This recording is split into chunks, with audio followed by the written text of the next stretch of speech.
शांति। ओम शांति। ओम शांति। आज अव्यक्त बाप दादा का महावाक्य है। Revised date 14/1/88।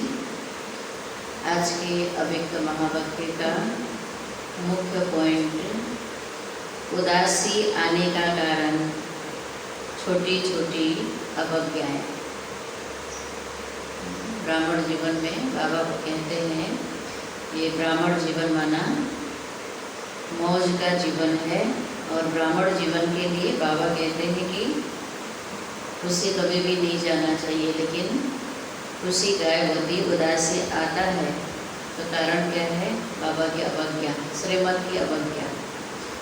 बाबा जो अमृत पहले से लेकर रात्रि तक के लिए श्रीमत रूपी आज्ञा दिए हैं, उस आज्ञा पर नहीं चलते तो क्या आता? उदासी। फिर क्या फील करते? पता नहीं क्यों आज खुशी नहीं, उमंग नहीं।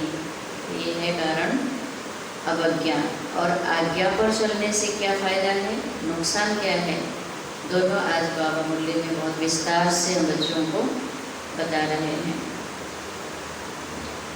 आज बेहद के बड़े थे बड़े बाप, ऊँचे थे ऊँच बनाने वाले बाप, अपने चारों ओर के बच्चों में से विशेष आज्ञाकारी बच्चों को देख रहे हैं। इन बच्चों को बाबा देख रहे हैं, विशेष आज्ञाकारी बच्चों को। आज्ञाकारी बच्चे तो सभी अपने को समझते हैं, लेकिन नंबरवार हैं। कोई सदा आज्ञाकारी और कोई आज्ञाकारी है सदा नहीं है। कोई सदा श्रीमत की आज्ञा को पालन करके चलने वाले हैं, तो कोई आज्ञाकारी है लेकिन सदा नहीं, हर बात में नहीं है।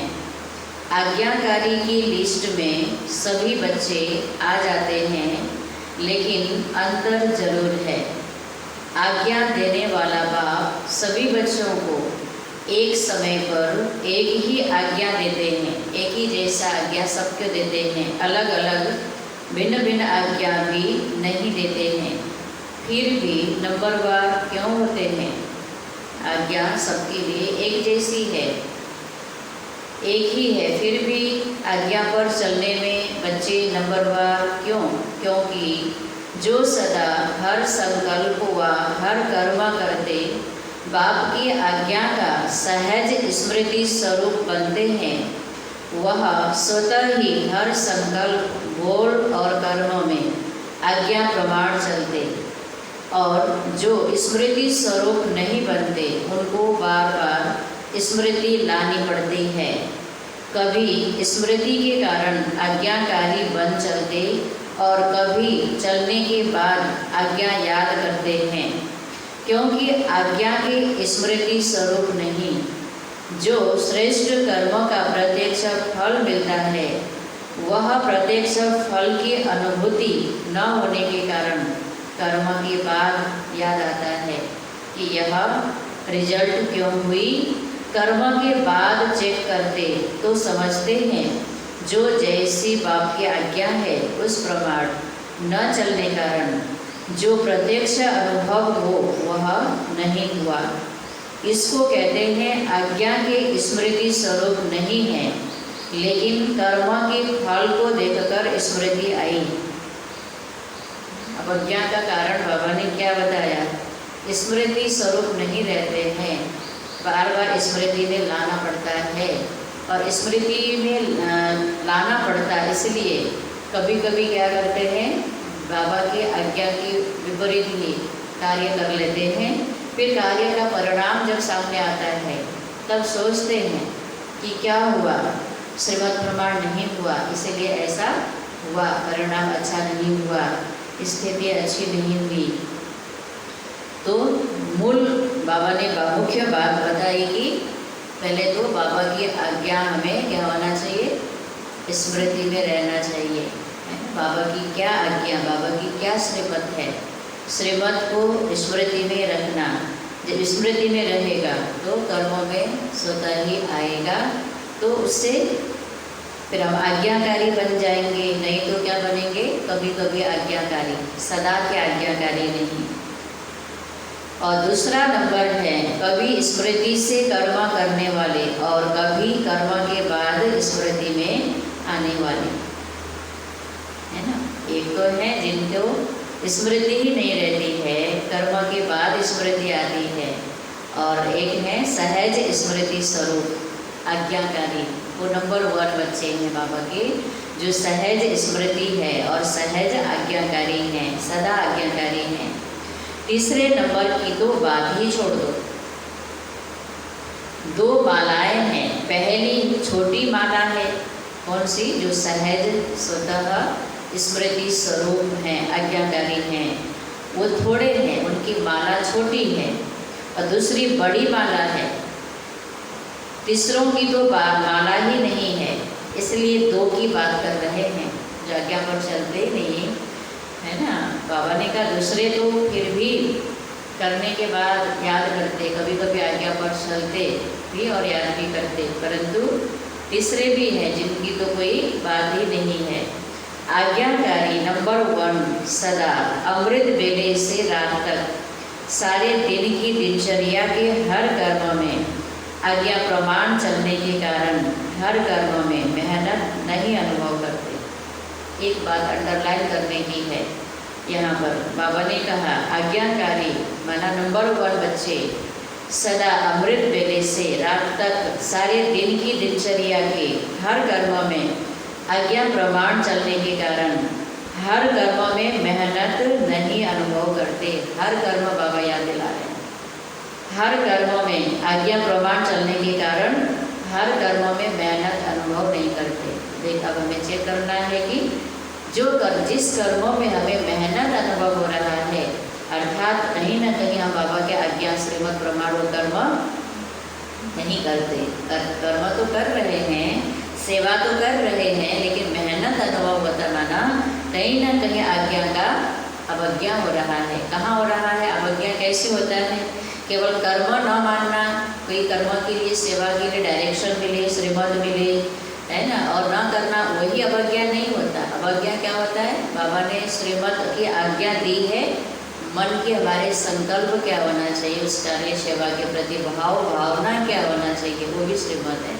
केवल अमृत बेले उठना, मुरली सुनना, दिव्य को धारण करना, यही श्रीमत नहीं है। सेवा करो तो मन के अंदर क्या भावना होना चाहिए, क्या संकल्प होना चाहिए। तो ये सारी जो बाबा की श्रीमत रूपी आज्ञा है, वो हमें अगर स्मृति में नहीं है तो हम सेवा करते हुए व्यर्थ संकल्पों में चले गए तो क्या अनुभव होगा? उसमें मेहनत, उस सेवा में मेहनत लगेगा, खुशी नहीं मिलेगी, है ना। लेकिन आज्ञाकारी बनने का विशेष फल बाप के आशीर्वाद की अनुभूति करते हैं। आज्ञाकारी होकर हम सेवा करते हैं तो बाबा के आशीर्वाद का फल अनुभूति करते हैं। और जहाँ आशीर्वाद है वहाँ कोई भी कार्य क्या होता है? सहज अनुभव होता है, खुशी दिलाता है जहाँ आशीर्वाद है। क्योंकि आज्ञाकारी बच्चे के ऊपर हर कदम में बाप दादा के दिल की दुआएं साथ हैं। आज्ञाकारी बच्चों के ऊपर हर कदम में बाप दादा के दिल की दुआएं साथ हैं। कितनी बड़ी प्राप्ति है आज्ञाकारी होकर चलने में। इसलिए दिल की दुआओं के कारण हर कर्म फलदायी होता है, क्योंकि कर्म बीज है और बीज से जो प्राप्ति होती है वह फल है। तो आज्ञा प्रमाण, श्रीमत प्रमाण जो कर्म करते हैं वही फलदायी होता है। बिना आज्ञा का हमने कोई कार्य किया, श्रीमत प्रमाण नहीं किया, भले वो सेवा का कर्म भी क्यों न हो, श्रीमत प्रमाण नहीं करने से वो कर्म, वो सेवा रूपी बीज फलदायी नहीं होता है। इसलिए जो भी हम सेवा करते हैं उसको क्या करना है? श्रीमत प्रमाण, तब वह कर्म और वह सेवा फलदायी होता है, बाबा का आशीर्वाद भी मिलता है। तो नंबर 1 आज्ञाकारी आत्मा का हर कर्म रूपी बीज शक्तिशाली होने के कारण हर कर्म का फल अर्थात संतुष्टता, सफलता प्राप्त होती है। कर्म का फल क्या है? कर्म करने के बाद संतुष्ट रहना और कर्मों में भी सफलता प्राप्त होना। ये नहीं कि हमने किया तो था, हमने मेहनत से तो किया था, अच्छे से तो किया था, मेहनत अनुभव हो रहा है, मेहनत कर रहे हैं इसलिए कह रहे हैं अच्छे से किया, लेकिन फिर भी अनुभव क्या होता है? असंतुष्टता का, असफलता का। कारण क्या है? मेहनत भी किया, कर्म भी किया, लेकिन श्रीमत की आज्ञा मिस हो गया। तो संतुष्टता, सफलता प्राप्त तब होती है जब हम आज्ञाकारी होकर के कर्म करते हैं, कर्म रूपी बीज होते हैं। संतुष्टता अपने आप से भी होती है, कर्म करने के बाद हम खुद से भी संतुष्ट रहते हैं अगर श्रीमत प्रमाण है, और कर्मों के रिजल्ट से भी होती है, और अन्य आत्माओं के संबंध संपर्क से भी होती है। नंबर 1 आज्ञाकारी आत्माओं के तीनों ही प्रकार की संतुष्टता स्वतः और सदा अनुभव होती है। 3 प्रकार की संतुष्टता कौन सी? स्वयं से भी संतुष्ट, कार्य की सफलता रिजल्ट से भी संतुष्ट, और संबंध संपर्क में जो भी होगी उससे संतुष्ट होंगे, उनको खुशी मिलेगी। कई बार कई बच्चे अपने कर्मों से स्वयं संतुष्ट होते हैं कि मैंने बहुत अच्छा विधिपूर्वक कर्म किया, लेकिन कहाँ सफलता रूपी फल जितना स्वयं समझते हैं उतना दिखाई नहीं देता, और कहाँ फिर स्वयं भी संतुष्ट, फल में भी संतुष्ट, लेकिन संबंध संपर्क में संतुष्टता नहीं होती है। देखो प्रैक्टिकल बात है, रोज हमारे जीवन में होता है ये बात कि हम कर्म करते हैं, कभी स्वयं संतुष्ट होते हैं, लेकिन उस रिजल्ट से, मेहनत से तो किया था, लेकिन जैसा चाहिए वैसा रिजल्ट नहीं आया। कभी रिजल्ट से संतुष्ट नहीं होते, तो कभी हम स्वयं से, हम रिजल्ट से भी संतुष्ट हैं, लेकिन हमारे संबंध संपर्क माना साथ वाले संगठन में सभी संतुष्ट नहीं होते हैं, ऐसा भी होता है। तो इसको नंबर 1 आज्ञाकारी नहीं कहेंगे। नंबर 1 आज्ञाकारी तीनों ही बातों में संतुष्टता अनुभव करेगा। वर्तमान समय के प्रमाण कई श्रेष्ठ आज्ञाकारी बच्चों द्वारा कभी कभी कोई आत्माएं अपने को असंतुष्ट भी अनुभव करती हैं। देखो वो पॉइंट भी बाबा क्लियर कर रहे हैं। जैसे कई बार होता है कि हम संतुष्ट हैं, रिजल्ट से भी संतुष्ट हैं, लेकिन लोग संतुष्ट नहीं हैं, तो बाबा कह रहे हैं कि कोई आत्माएं अपनी श्रेष्ठ आज्ञाकारी बच्चों द्वारा भी असंतुष्ट अनुभव करती हैं। आज्ञाकारी है, कर्म से अच्छा किया है, रिजल्ट भी अच्छा है, लेकिन लोग संतुष्ट नहीं हैं। आप सोचेंगे ऐसा तो कोई नहीं है जिससे सभी संतुष्ट हों, है ना। इस आधार पर हम सोचते हैं कि हमने ठीक किया है, सभी संतुष्ट तो हो ही नहीं सकते, कोई ना कोई असंतुष्ट हो भी जाते हैं, लेकिन वह कई कारण होते हैं। इसमें कई कारण होते हैं असंतुष्ट रहने के। असंतुष्ट हो भी जाते, लेकिन वह कई कारण होते हैं अपने कारण को न जानने के कारण मिसअंडरस्टैंड माना गलत फहमी कर देते हैं। दूसरी बात, अपनी बुद्धि प्रमाण बड़ों से चाहना इच्छा ज़्यादा रखते हैं, और वह इच्छा जब पूर्ण नहीं होती तो असंतुष्ट हो जाते हैं। कारण बाबा बता रहे हैं, चाहना अपेक्षा ज़्यादा, चाहना ज़्यादा बड़ों से करते तो असंतुष्ट हो जाते। इस कारण नंबर 1 आज्ञाकारी आत्मा का व श्रेष्ठ आत्माओं द्वारा संतुष्टता न मिलने का कारण होता नहीं है, लेकिन अपने कारणों से असंतुष्ट रह जाते हैं। इसलिए कहाँ कहाँ दिखाई देता है कि हर एक से कोई असंतुष्ट है, लेकिन उसमें भी मेजॉरिटी 95% के करीब संतुष्ट होंगे, 5% असंतुष्ट दिखाई देते। तो नंबर 1 आज्ञाकारी बच्चे मेजॉरिटी तीनों ही रूप से संतुष्ट अनुभव करेंगे, और सदा आज्ञा प्रमाण श्रेष्ठ कर्म होने के कारण, हर कर्म करने के बाद संतुष्ट होने के कारण कर्म बार बार बुद्धि को, मन को विचलित नहीं करेगा कि ठीक किया हुआ नहीं किया। कर्म करके निर्संकल्प हो जाएंगे, हमने किया तो सही हुआ कि गलत हुआ, है ना। फिर बताने बाद में क्या होगा, या किसी को अच्छा लगेगा नहीं लगेगा, सफलता मिलेगी कि नहीं मिलेगी, है ना। इस प्रकार के संकल्प मन बुद्धि को विचलित नहीं करेगा। अगर हम ठीक से कार्य नहीं करते तो वही कर्म ही हमें बार बार योग के समय भी याद आते रहते हैं, मैं किया, उसने किया, ऐसे किया। अगर दूसरे को न देख हम श्रीमद् प्रमाण अपना कार्य करते हैं तो फिर निरसंकल्प हो जाते हैं। सेकेंड नंबर वाले को कर्म करने के बाद कई बार मन में संकल्प चलता है कि पता नहीं ठीक किया व नहीं किया, हमने तो ठीक ही समझा लेकिन ठीक हुआ या नहीं हुआ। जिसको आप लोग अपनी भाषा में कहते हो मन खाता है कि ठीक नहीं किया, ऐसा नहीं करना चाहिए था मुझे, ऐसा मन खाता भी है। नंबर 1 आज्ञाकारी आत्मा का कभी मन नहीं खाता। आज्ञा प्रमाण चलने के कारण सदा हल्के रहते, भारी रहते, उदास रहते हैं, खुशी नहीं होती है। कारण क्या है? आज्ञा पर जरूर हम मिस करते हैं चलना है। तो हमें अभी सब सेवा कर रहे हैं, पुरुषार्थ कर रहे हैं, ज्ञान योग सब कर रहे हैं, बस एक बात का ध्यान रखना है, खुशी में रहने के लिए, हल्के मन को हल्का रखने के लिए कि हमेशा बाबा की श्रीमत की आज्ञा प्रमाण हमें करना है। बस पहले भी सुनाया था कि एक है कर्म के संबंध में आना, दूसरा है कर्म के बंधन वश कर्म करना। तो नंबर 1 आत्मा कर्म के संबंध में आने वाली है, इसलिए सदा हल्की है।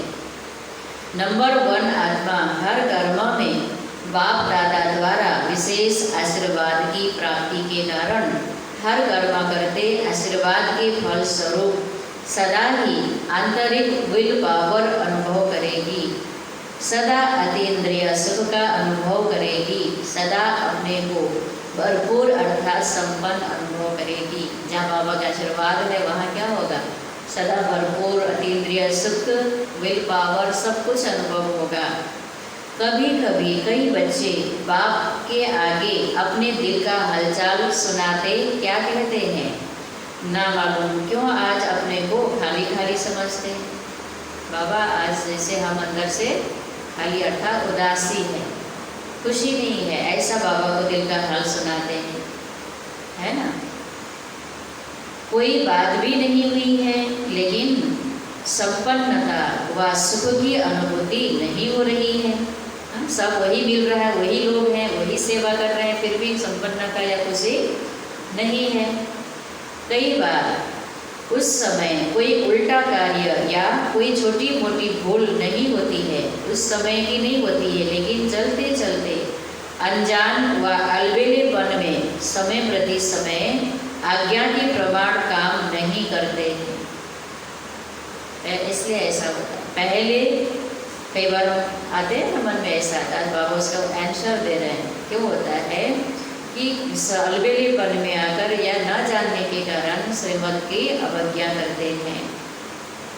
पहले समय की अवज्ञा का बोझ इसी समय अपने तरफ खींचता है, जैसे पिछले जन्मों के कड़े संस्कार स्वभाव कभी कभी न चाहते भी अपने तरफ खींच लेते हैं, है ना। हमें मालूम भी है, याद भी है, ये हमारा पुराना संस्कार है, बाबा की श्रीमत है ऐसा, लेकिन संस्कार बस हम उधर आकर्षित हो रहे हैं, है ना। तो हो ही जाते हैं आकर्षित, उसी अनुसार करते हैं, श्रीमत याद रहते हुए कर नहीं पाते, खींच लेते हैं पुराने कड़े संस्कार। ऐसे समय प्रति समय की हुई अवज्ञाओं का बोझ कभी कभी अपने तरफ खींच लेता है। कितने पुराने संस्कार हैं अपना भी हमें चेक करना जानना जरूरी है। वह है पिछला हिसाब किताब, यह है वर्तमान जीवन का हिसाब, क्योंकि कोई भी हिसाब चाहे इस जन्म का चाहे पिछले जन्म का लगन की अग्नि स्वरूप स्थिति के बिना भस्म नहीं होता। संस्कार परिवर्तन नहीं होगा तो श्रीमत प्रमाण आज्ञा प्रमाण कर्म चाहकर भी नहीं होगा। तो उसको संस्कार को भस्म करने के लिए अग्नि रूप चाहिए, लगन के द्वारा अग्नि स्वरूप की याद, अग्नि स्वरूप पावरफुल स्थिति। तो दो बात बाबा ने बताई, एक तो पिछले जन्म के संस्कार के वश हम खींच करके आकर्षित होकर के उस बंधन में बंध जाते हैं पुराने संस्कार, और उस संस्कार में बंधकर जो हमने अभी अवज्ञा की फिर इस जन्म का भी हिसाब बन गया ना। तो ये जन्म में तो हमें जन्म जन्म का हिसाब क्या करना है, चुकतू करना है, लेकिन फिर बना लिया संस्कारों के बस होकर कुछ भी किया माना हमने, फिर इस जन्म में भी हिसाब किताब अपना नया बना लिया, तो ये नहीं करना है।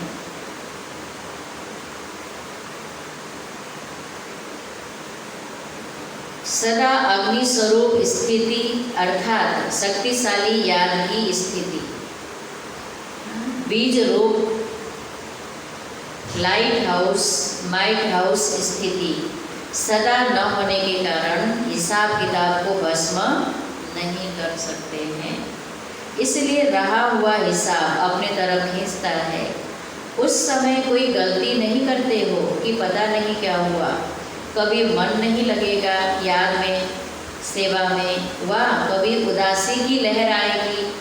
एक होता है ज्ञान द्वारा शांति का अनुभव, दूसरा होता है बिना खुशी बिना आनंद के सन्नाटे की शांति। कौन सी शांति अच्छा है? ज्ञान के आधार पर शांति, दूसरा है बिना खुशी बिना आनंद की सन्नाटा। ज्ञान के आधार की जो शांति है उसमें खुशी भी रहता है, अंदर उमंग भी रहता है, और फिर सन्नाटा माना उसमें खुशी नहीं होता, उदासी माँ, जैसे लगता है कि वातावरण भी थोड़ा उदास है, कहते हैं कभी कभी आज कैसा लग रहा है, सन्नाटा सा है ना, अंदर से उदासी सा फील है, खुशी फील नहीं हो रहा है। सिर्फ दिल करेगा कहाँ अकेले में चले जाएं बैठ जाएं। यह सब निशानियां हैं कोई ना कोई अवज्ञा की, कर्म का बोझ खींचता है। जब अज्ञा कर्म किया लेकिन आज्ञा पर नहीं किया तो वही कर्म हमें उदास भी कर देता है ना? वही कर्म से हमें बहुत खुशी भी मिलता है, उसी कर्म से हमें उदासी भी होती है। अवज्ञा एक होती है पाप कर्म करना, है ना, कोई पाप ही कर लिया, विकारों के वश हो गए, वो एक अवज्ञा हुआ। कोई बड़ी भूल करना, और दूसरी छोटी छोटी अवज्ञाएं भी होती हैं, ये भी बाबा क्लियर कर रहे हैं अवज्ञा कैसे हो रहा है हमसे। एक तो होता है बहुत बड़ा बड़ा भूल करना, पाप कर्म करना। अब ये तो बाबा के बच्चे तो ऐसा पाप नहीं करते, बड़ी भूल नहीं करते, है कि नहीं, लेकिन क्या करते, छोटी छोटी भूलें। बाबा ने एक बार कहा था ना, छोटी छोटी भूल का भी गठरी बन जाता है, फिर वो छोटी छोटी भूल भी क्या कर देता है, जब गठरी तैयार हो गया छोटी छोटी भूल का, तो क्या हो जाएगा, गठरी तो भारी हो जाएगा ना।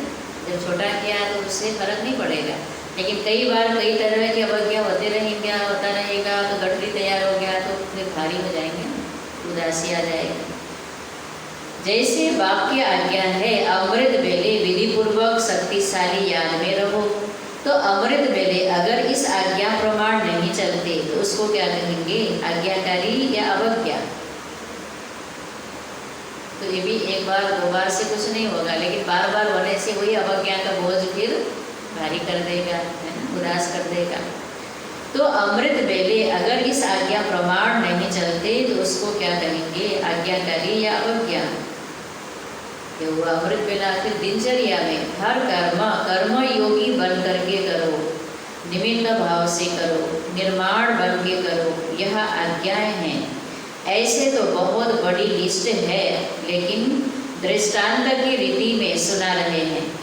आज्ञा की श्रीमत की लिस्ट बहुत बड़ी है, लेकिन जैसे उदाहरण बाबा ने दिया अमृत बेले की, और कर्म करते दिनचर्या में कर्म योगी बनने की श्रीमत है। दृष्टि वृत्ति सबके लिए आज्ञा है ना, दृष्टि कैसी हो, वृत्ति कैसी हो, इसके लिए भी बाबा की आज्ञा है। इन सब आज्ञाओं में से कोई भी आज्ञा विधि पूर्वक पालन नहीं करते तो इसको कहते हैं छोटी मोटी अवज्ञाएं, है ना। जैसे कि दृष्टि, आत्मिक दृष्टि, वृत्ति में भाई भाई की वृत्ति, मूल बाबा की जो श्रीमत रूपी आज्ञा है ना, समझ बाबा ने जो हमें दी है, अंदर जागृति लाई है, आत्मिक दृष्टि रखो, भाई भाई की वृत्ति रखो। तो हम क्या करते हैं कि आत्मिक दृष्टि वृत्ति नहीं रख पाते हैं, ये भी अवज्ञा करना हुआ। दूसरा है कि दैहिक दृष्टि से देखकर कोई पाप कर लेना, किसी के साथ देह है ना, अभिमान में आकर कुछ गलती कर लेना, बड़ी भूल करना, वो तो बहुत बड़ा पाप भूल हो ही गया। लेकिन आत्मिक दृष्टि वृत्ति न रखना भी भूल हो गया ना, अवज्ञा हो गया।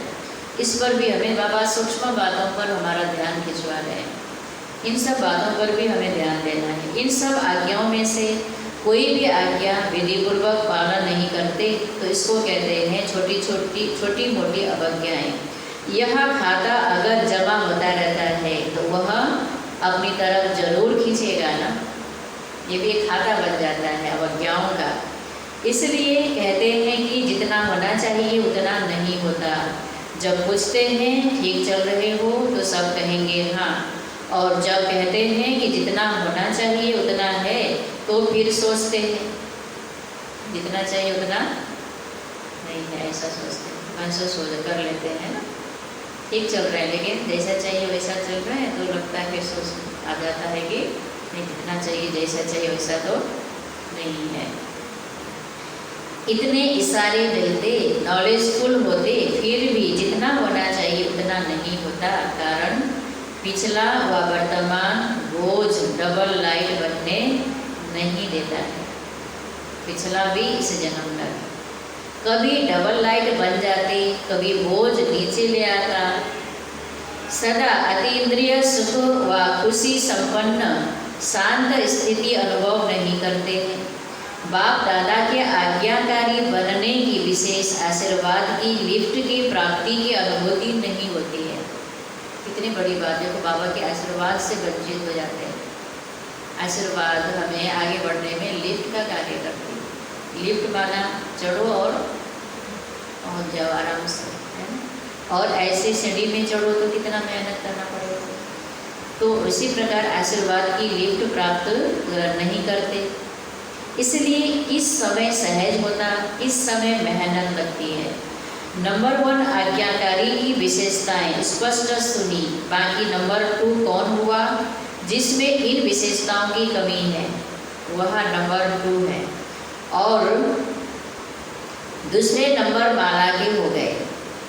तो पहली माला में आना है ना बाबा, फिर भी बच्चों को अंदर में है ना हिम्मत बढ़ाते हैं, हौसला देते हैं। बाबा कहते हैं माला नंबर 1 माला में आना है ना कि 2 में आना है। कठिन है नंबर 1 में आना आज की मुरली के आधार से, कठिन है।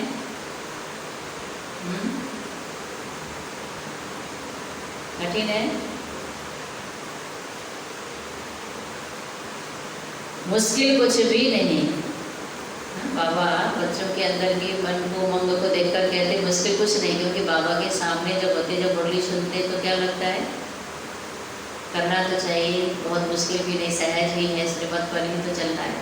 और बाबा से प्यार है तो बाबा की श्रीमत पर चलने में भी कोई मुश्किल नहीं। जिससे प्यार होता है उसके द्वारा ज्ञान सहज लगता है, प्रैक्टिकल लगता है। आज्ञा ही बाप के कदम है तो कदम पर कदम रखना तो सहज हुआ ना। वैसे भी सभी सच्ची सीताएं हो, सजनियाँ हो, तो सजनियाँ कदम पर कदम रखती है ना। यह विधि है ना। बाबा कितने प्यार से समझाते हैं और अंदर हमारे अंदर की हिम्मत को भी जगाते हैं। बाबा कह रहे आप सच्ची सीता सजनी होना। तो सजनी का काम क्या है, साजन के कदम पर कदम रखकर चलना। यह विधि है ना, तो मुश्किल क्या हुआ, विधि तो मुश्किल नहीं है।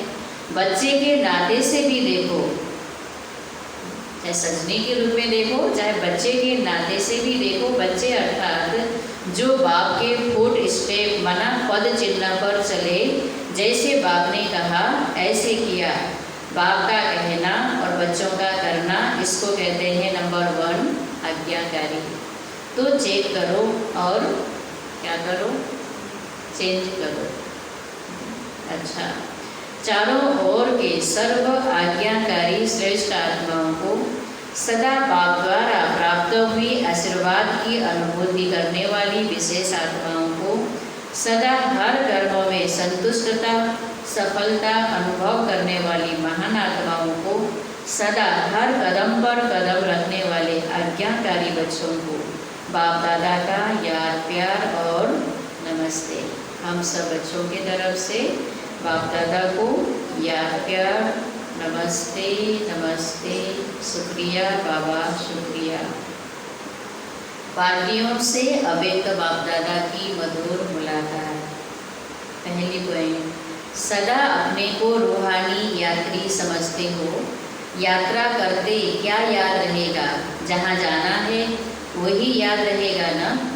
अगर और कोई बात याद आती है तो उसको बुलाते हैं। अगर कोई देवी की यात्रा पर जाएंगे तो जय माता कहते जाएंगे। भक्ति मार्ग में कितना लगन होता है, खुशी होती है, खुशी के साथ जय माता दी बोलते जाते हैं और सबकी याद भूल जाते हैं। अगर कोई और याद आएगी तो अच्छा नहीं समझते हैं, बाधा समझते, विघ्न समझते हैं। अगर देवी में दर्शन के लिए जा रहे हैं, देवी में मन नहीं जा रहा, बुद्धि नहीं लग रहा है, तो क्या मानेंगे? अच्छा नहीं। एक दो को भी याद दिलाएंगे, जय माता याद करो, घर को व बच्चे को याद नहीं करो, याद माता को याद करो। इसलिए जय माता दी जयकारे लगाते जाते हैं ना, कहीं और किसी की याद, घर की याद ना आए तो जय माता दी कहते रहते हैं। तो रूहानी यात्रियों को सदा क्या याद रहता है? क्या याद रहता है रूहानी यात्री को? बाबा का घर, अपना घर परम धाम याद रहता है ना, वहाँ ही जाना है तो अपना घर और अपना राज्य स्वर्ग दोनों याद रहता है ना, या और बातें भी याद रहती हैं। पुरानी दुनिया तो याद नहीं आती है ना। ऐसे नहीं, यहाँ रहते हैं तो याद आ जाती है, रहते हुए भी न्यारे रहना, क्योंकि जितना न्यारे रहेंगे उतना ही प्यार से बाप को याद कर सकेंगे। तो चेक करो, पुरानी दुनिया में रहते पुरानी दुनिया में फंस तो नहीं जाते हैं। कमल पुष्प कीचड़ में रहता है, लेकिन कीचड़ से न्यारा रहता है। तो सेवा के लिए रहना पड़ता है, मोह के कारण नहीं। तो माताओं को मोह तो नहीं है, अगर थोड़ा धोतरे पोतरे को कुछ हो जाए फिर मोह होगा। माताओं को तो बहुत मोह होता है, पोतरे धोतरे में तो और ही ज़्यादा, जैसे लगता है बच्चों अपने बच्चे से भी ज़्यादा, है ना। तो बाबा उन्हीं को कह रहे हैं, माताओं को मोह तो नहीं है। तो माताओं को मोह तो नहीं है, अगर वह थोड़ा रोए तो आपका मन भी थोड़ा रोएगा, क्योंकि जहाँ मोह होता है तो दूसरे का दुख भी अपना दुख लगता है। ऐसे नहीं उसको बुखार हो तो आपको भी मन का बुखार हो जाए। न्यारा रहकर सेवा करने के लिए बाबा सिखाते हैं, है ना। मोह खींचता है ना, पेपर तो आते हैं ना, कभी पोतरा बीमार होगा, कभी दोतरा, कभी धन की समस्या आएगी, कभी अपनी बीमारी की समस्या आएगी, यह तो होगा ही। लेकिन सदा न्यारे रहें, मोह में ना आए, ऐसी निर्मोही हो। माताओं को होता है संबंध में से मोह और पांडवों को होता है पैसे से मोह। पैसे कमाने में याद भी भूल जाएगी, शरीर निर्वाह करने के लिए निमित्त काम करना दूसरी बात है, लेकिन ऐसा लगे रहना जो न पढ़ाई याद आए न याद का अभ्यास हो, उसको कहेंगे मोह।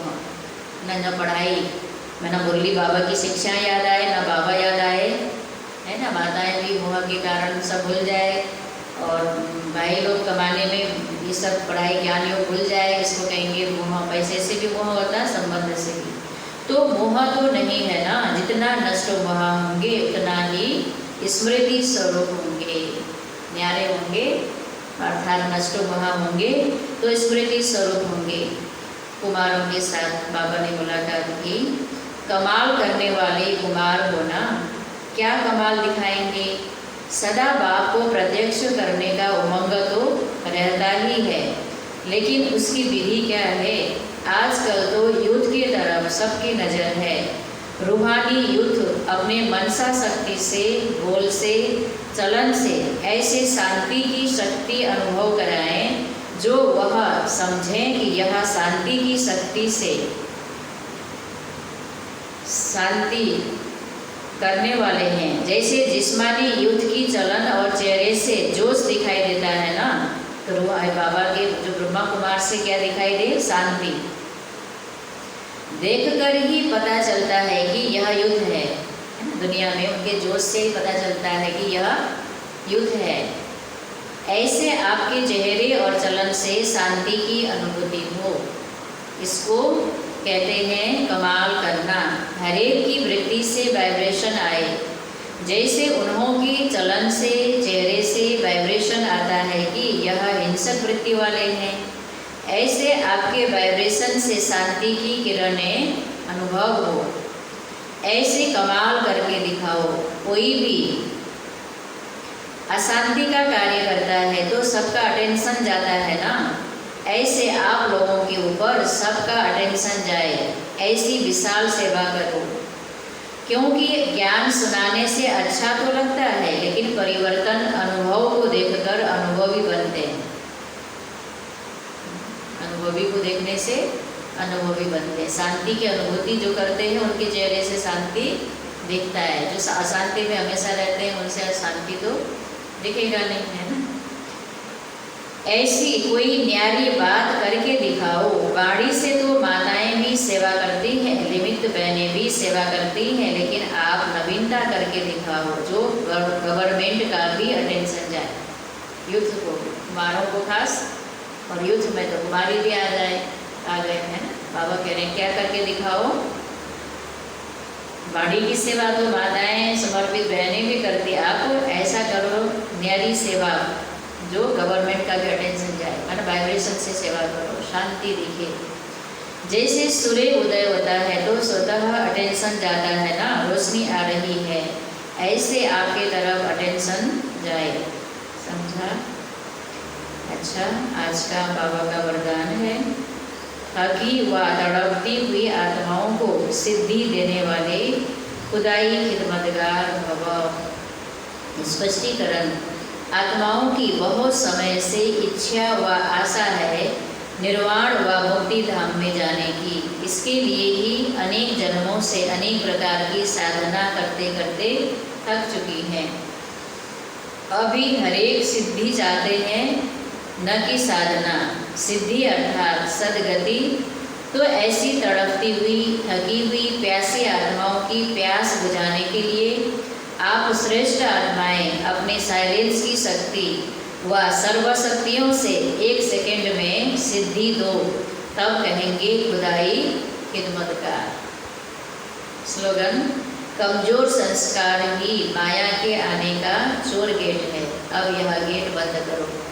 हर एक का चोर गेट अपना अपना होता है, माना कमजोरी, कमजोर संस्कार, जिससे फिर और माया आती है। माना उसी संस्कार के कारण हम ज़्यादा हलचल में हो जाते हैं। इसलिए उसी संस्कार को ही क्या करना है, बदलना है, अर्थात उस गेट को, चोर गेट को बंद करना है। सभी चेक करना अपना अपना। आज तो बहुत ज़्यादा बाबा की मुरली से कई प्रकार की होमवर्क मिली। होमवर्क माना जो हमें अटेंशन देकर प्रैक्टिकल में हमें करना है, जिसका हमें लाभ मिलेगा तुरंत ही करने से। ऐसी पॉइंट बाबा ने कई बताया। अच्छा, आज की मम्मा का विशेषता,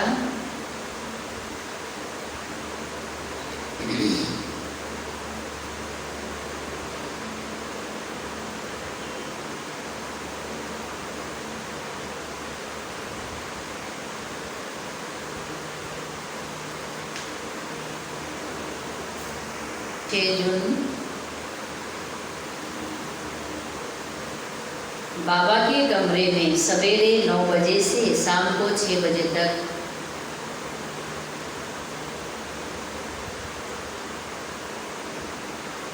मम्मा मर्यादाओं में सदा एक्यूरेट रही। उनकी स्थिति नेचुरल देही अभिमानी थी। नेचुरल, अभ्यास करना ही नहीं पड़ता था। जैसे हमारी नेचुरल स्थिति में क्या स्थिति रहती है, अपने को चेक करें। लेकिन मम्मा देही अभिमानी नेचुरल में रहती थी। मम्मा की चलन से बाबा के गुण और कर्म दिखाई देते थे। ऐसे बाबा जो हमें सिखा रहा है वही हमारे से दिखाई दे। पुराने स्वभाव संस्कार के बस कोई भी कर्म इंद्रिय से न हो। आज याद रखना है। मम्मा मर्यादाओं में एक्यूरेट रही। उनकी स्थिति नेचुरल देही अभिमानी रही। मम्मा की चलन से बाबा के गुण और कर्म दिखाई देते थे। ऐसे बाबा जो हमें सिखा रहा है वही हमारे से दिखाई दे। बाबा क्या सिखा रहा है वही दिखाई दे। पुराने स्वभाव संस्कार के बस कोई भी कर्म इंद्रिय से ना हो। ओम शांति।